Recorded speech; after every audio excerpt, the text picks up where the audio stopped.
रावणाच्या अत्याचारापासून मुक्ती देण्यासाठी भगवान विष्णूंनी पृथ्वी तलावर म्हणजेच प्रभू रामाचा जन्म घेतल्याची आख्यायिका आहे। प्रभू रामाचा जन्म अयोध्येत चैत्र शुक्ल नवमीला झाला। तेव्हापासून रामनवमीचा उत्सव हिंदू धर्मियांमध्ये साजरा करण्यात येतो। भगवान रामाचा जन्म राजा दशरथांच्या आणि कौशल्य या राणीच्या पोटी झाल्यानंतर हा उत्सव अयोध्येत सुरू झाला। यावर्षी रामनवमी 6 एप्रिलला देशभरात मोठ्या उत्साहात साजरी करण्यात येत आहे। जाणून घेऊयात काय आहे रामनवमीचा इतिहास, त्याचे महत्त्व आदी विषयाची सविस्तर माहिती। का झाला प्रभू श्रीरामांचा जन्म? तर भगवान राम हे भगवान विष्णूचा 7वा अवतार असल्याचे वाल्मिक ऋषी यांच्या रामायण या ग्रंथात नमूद करण्यात आलेले आहे। रावणाच्या त्रासाला कंटाळून अनेक ऋषीमुनी वैतागले होते। ऋषीमुनी करत असलेल्या यज्ञात दानवांकडून संकटे आणली जात होती। त्यामुळे भगवान विष्णूंनी रामावतार घेत रावणाचा संहार केल्याची आख्यायिका रामायणात नमूद करण्यात आलेली आहे। या दिवशी देशभरातील नागरिक रामचरित्र मानस या ग्रंथाचे पठण करतात। त्यासह रामनवमीच्या उत्साहाला सोहळा मोठ्या आनंदात साजरा देखील करण्यात येतो।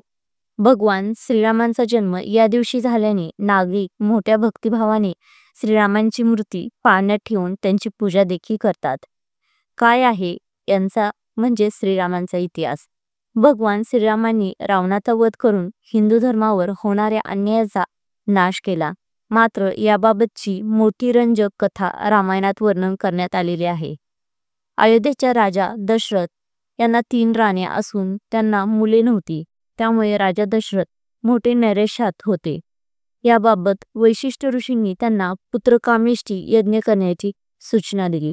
त्यामुळे राजा दशरथाने पुत्रकामेष्टी यज्ञ केला।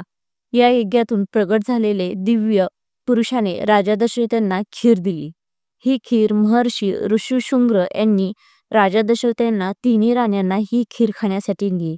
त्यामुळे राजा दशरथ यांच्या मोठ्या राणीच्या पोटी रामांचा जन्म चैत्र शुक्ल नवमीला अयोध्येत झाला।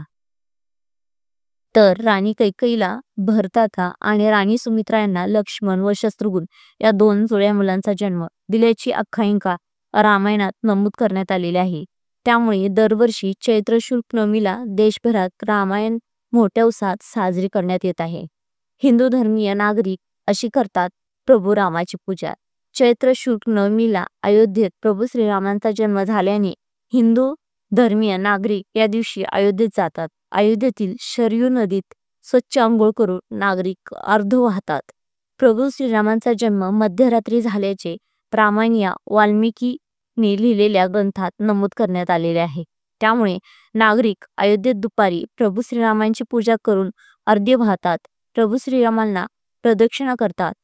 मर्यादा पुरुषोत्तम श्रीराम यांनी धर्माचे रक्षण केल्याने देशभर प्रभू श्रीरामांची पूजा करण्यात येते। देशभरात रामचरित्र मानस या ग्रंथाचे वाचन देखील करण्यात येते।